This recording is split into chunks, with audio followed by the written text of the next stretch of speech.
You're listening to SDO Isabela Radio Base Instruction. Come on, Mape! Yay! Mape paawit, Mape pagguhit, Mape sayaw at Mape lusog ka. When learning continues in Mape Edukalidad. Hey! When learning continues in MAPE Edukalidad. Good day to all energetic grade 6 learners, supportive parents and guardians. How are you today? I hope everyone is perfectly fine. Today is a new fruitful day to learn a new thing. In this episode, we will be dealing with the most essential competency of our lesson, and that is to review the concept that arts processes, elements, and principles still apply even with the use of technologies, and discuss the elements and principles applied in audio video art. This is your favorite radio station, Radyo Eskwela sa Isabela. I am your radio teacher, Teacher Mark Aviel S. Bugawan, saying, let's always have fun in learning. Are you ready, learners? Oh yeah! Wonderful! Before we go further, let me give you some tips for you to remember. Always listen and watch carefully. Understand what the teacher is saying.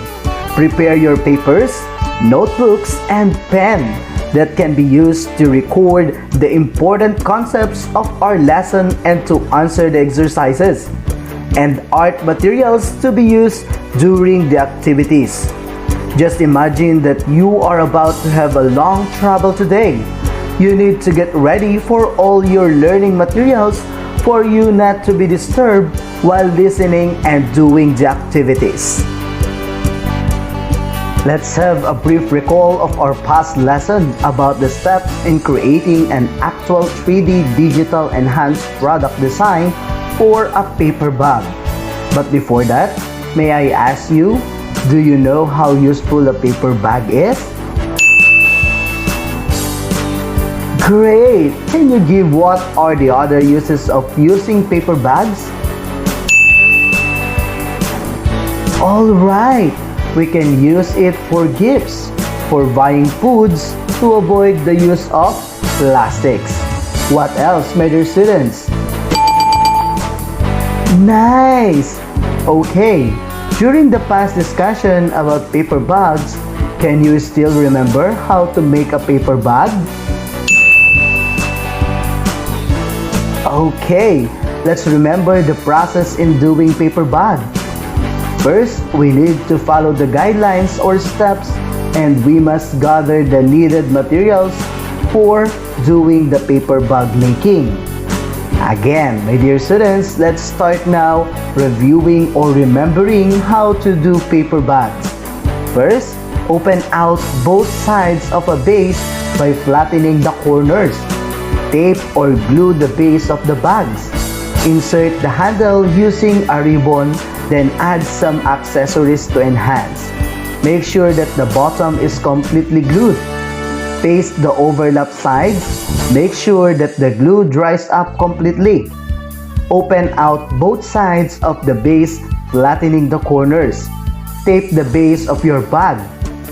Fantastic! You have now a bag. Painting has changed in the last few decades through the power of creative ability of computers. Computers make you better artists. They can and do improve your skill as an artist. Computers do not paint for more than a brush, but computers provide you with the digital technologies that have become important in this competitive era.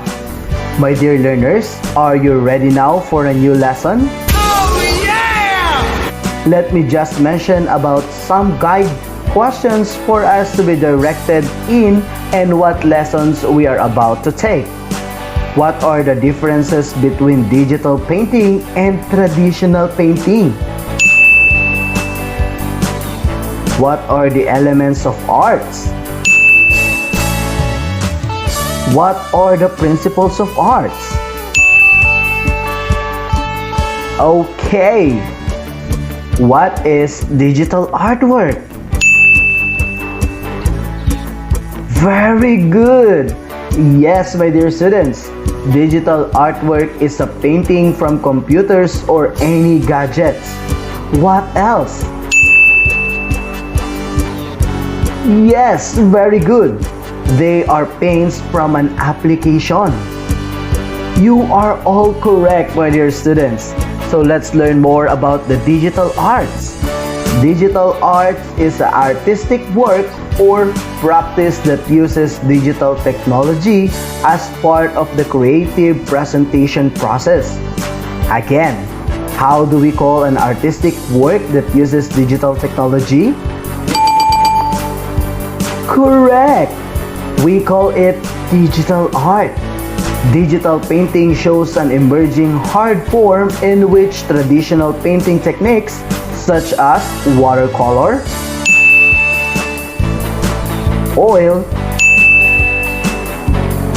and impasto are applied using digital tools by means of computer. Digital painting with the use of application is a new medium that lets us create beautiful artwork without the messiness of using paintings with inks or oils. Did you understand, my dear learners? Yay! Or do you have any questions about digital arts? So, let's continue now if you don't have any questions. The specific painting traits include sharp and bold appearance, transparency, exact repetition, perfect circles, squares and other shapes, embossing, shading, and 3D illusion, perfectly smooth gradients, and absence of brush strokes. The artwork is somewhat perfect in the sense that there are no extra marks. Right, children? Do you think that you can do a digital artwork too? Oh yes, of course. You can do it since children nowadays are so fond of using computer or gadgets. If digital artwork needs computer, how do we call the artworks that do not need computers? Correct! We call it non-digital or traditional artwork. What is a non-digital or traditional artwork? Very good! These are paintings that uses ink and canvas. Let's learn more about traditional artwork or painting, my dear students. Traditional painting is the process of creating artwork on a flat surface with a line and tone with the following common mediums for painting: pencil, color, brushes, paint, and something to paint on like rocks, paper, and canvas. In creating designs, whether digitally or traditionally painted, it is very important to understand how the elements and principles of art works effectively on designs, because this matters most even with the use of new technology or the digital arts. Okay, so this is all about the traditional artwork. What do you prefer to do, children? Will it be digital or traditional? Which do you think is easier to do? What do you think is more enjoyable to do? Oh yes, it depends upon the ability of gadgets and materials that you have. Of course, those who have the gadgets, they prefer to do digital, while those who doesn't have the gadgets prefer to do non-digital. Do you have any questions, my dear students? Let's have a short exercise. Let's answer it orally. Say true if the statement is correct and false if it's not. Are you ready? I'm ready! Number 1. Digital art or painting that uses ink and canvas. True or false? Yes, very good. The answer is false. Number 2. Digital art is an artistic work or practice that uses digital technology as part of the creative presentation processes. True or false? Correct, it's true. Number 3. Digital painting is a messy work because of the use of ink and oils. True or false? The correct answer is false. Okay, you got it right. Number 4. Digital artwork is somewhat perfect in the sense that there are no extra marks. It uses perfect shapes like square, rectangle, and circle. What is the answer? Is it true or false? The correct answer is true. Very good. Last number. In traditional art, we can paint on rocks, papers, and canvas. Is it the answer is true or false? Oh yes, the answer is perfectly true. Okay class, so I think you are so equipped now with the knowledge about the differences between digital and traditional artwork. Let's now move on and learn about the basic elements used by arts in creating arts. These are what we'll use to create a pleasing art. When we make arts, we need to understand and apply these elements of arts. Number 1. Line. A line is the most basic elements of art. It is considered to be a moving dot. Lines can be horizontal, vertical, diagonal, straight, curved thick, or curved thin. Number 2. We have the shape. The shape is a closed line. Shapes can be geometric, like squares, circles, or organic, like freeform or natural shape, like leaves, butterfly. Shapes are flat and can express length and width. And for number 3, we have the color. Color is light reflected of objects. Color has 3 main characteristics. We have the hue. Okay, the name of the colors such as red, green, blue, and many more. And the second characteristics of color is the value.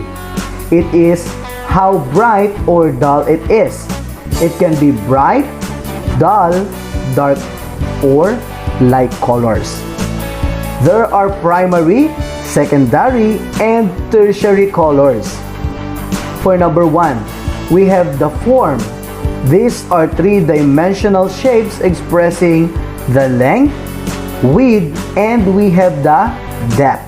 Balls, cylinders, boxes, and pyramids are example of forms. For number 2, we have the texture. The texture is a surface quality that can be seen and felt. Textures can be rough or smooth, soft or hard. Textures do not always feel the way they look. For example, a drawing of a jackfruit may look like pricky, but if you touch the drawing, the paper is still smooth. And the next one, we have the space. The space surrounded often called negative space. Negative space has shape. Space can also refer to the feeling of depth. Will space in 3-dimensional in visual art when create the feeling or illusion of depth. We call it space. It can be created by overlapping. Alright, let's take a review on the elements of arts. Let's enumerate them. We have line, shape, color, form, texture, and space. Let's have a short exercise. Identify what elements is being described. Kindly use your paper and pen in answering. I will ask the question, then identify and write your answer on your paper. Okay, let's start then. For number 1, it is the most basic elements of art. It is considered to be a moving dot. What is your answer?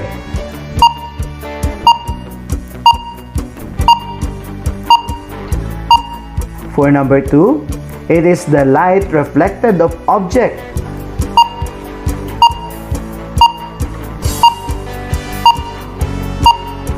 Number 3, it is a closed line.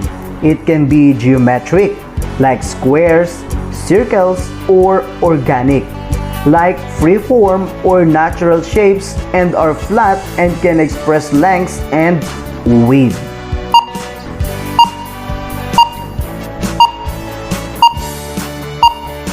For number 4, it is the surface quality that can be seen and felt.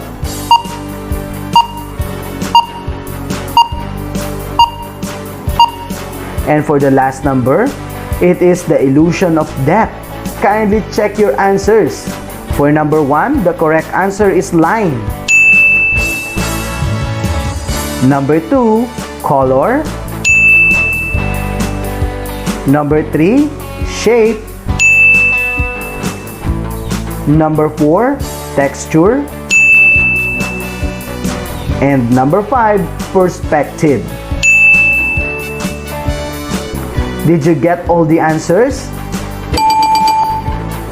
Congratulations for doing the great job. And now, let's move on the principles of design. Number 1, principle is pattern. Pattern is the repeating of an object or symbol all over the work of art. For number 2, is proportion. Proportion is the feeling of unity created when all parts, like sizes, amounts, or number, relate well with each other number. For number 3, principle is emphasis. Emphasis is the part of the design that catches the viewer's attention.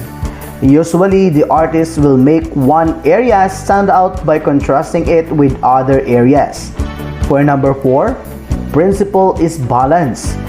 Balance is the distribution of the visual weight of objects, colors, texture, and space. If the design was scaled, these elements should be balanced to make a design feel stable. And for number 5, we have the principle. Principle is the repetition. Repetition works with pattern to make the work of art seems active. The repetition of elements of design creates unity within the work of art. And for number 6, we have the movement. Movement is the path the viewer's eye takes through the work of the art, often to focal areas. Such movement are directed along the line, edges, shape, and color within the work of arts. And for number 7 is the rhythm. Rhythm is created when one or more elements of design are used repeatedly to create a feeling of organized movement. Rhythm creates a mood like music or dancing to keep rhythm exciting and active. Variety is essential. Number 8 principle is unity. Unity is the feeling of harmony between all parts of the work of art, which create a sense of completeness. Number 9 principle is variety. Variety is the use of several elements of design to hold the viewer's attention and to guide the viewer's eye through and around the work of art. Those are the principles of arts. Can you recall all the 9 principles we just have taken? Let's enumerate them again for you to remember all. These are pattern, proportion, emphasis, balance, repetition, movement, rhythm, unity, and variety. So those were the elements and principle of arts that can also be applied in the digital art even with the use of technologies. I hope you have absorbed all what we have talked, my dear students. So this time, let's have an exercise again. Listen well to the directions so that you will get all the answers correctly. Answer the elements of the principle of arts that is being stated in the statement. Match the letter of the correct answer to the word that it describes. Or I will give you time to answer. For number 1, it is created when one or more elements of design are used repeatedly to create a feeling of organized movement. Letter A, rhythm. B, unity. C, emphasis. Or D, proportion. Letter E, pattern. Okay, for number 2, it is the feeling of harmony between all parts of the work of art, which create a sense of completeness. Letter A, rhythm. Letter B, unity. Letter C, emphasis. Letter D, proportions. Or letter E, pattern. Number 3, it is the part of the design that catches the viewer's attention. Letter A, rhythm. Letter B, unity. Letter C, emphasis. Letter D, proportion. Or letter E, pattern. For number 4, it is the feeling of unity created when all parts, like sizes, amounts, or number, relate well with each other. Is it letter A, rhythm? Letter B, unity? Letter C, emphasis? Letter D, proportion? Or letter E, pattern? And for number 5, it is the repeating of an object or symbol all over the work of art. Is it letter A, rhythm? Letter B, unity? Letter C, emphasis? Letter D, proportion? Or letter E, pattern? Did you get all the answers? Wow! Great job, learners! For our final activity, let's make a simple digital art design using the elements of art. For those with tablet, PCs, smartphone, download the apps like Filmora or KineMaster. Then, make a digital art. I know, my dear students, you are all now techies, and I know you have a lot of talent and you have a lot of imaginations in making digital artwork. And in the absence of digital technology, please create your own artworks. For those without gadgets, kindly use clean sheet of bond paper to create an art using any elements of arts. Here are the rubrics for scoring. Criteria points. 5 points, you followed all the steps correctly. Very evident. 3 points, all elements of arts and principles of designs were present. And for number 1, showed creativeness. Not evident, finished the artwork on time. Okay, happy painting, my dear students. All your outputs will be submitted to your teacher. Only your parents and your brothers and sisters are allowed to go outside to submit all your outputs in your school. Okay? To my future artists, my heartfelt thanks to all of you for actively participating in our activities. If you follow your passion of painting and succeed with your dreams, don't forget your radio teacher today, Teacher Mark Aviel S. Bugawan, or most commonly known as Kuya M, from Bagong Sikat Elementary School, Annex 1, San Mateo North District. I would like also to thank Ma'am Bjornessa B. Ramos, our script writer from Ortiz Saranay Elementary School, Cabanatuan West District. I hope you learned something from our topic for today's episode. Hope to see you again next episode, my dear students. God bless and stay safe, and goodbye.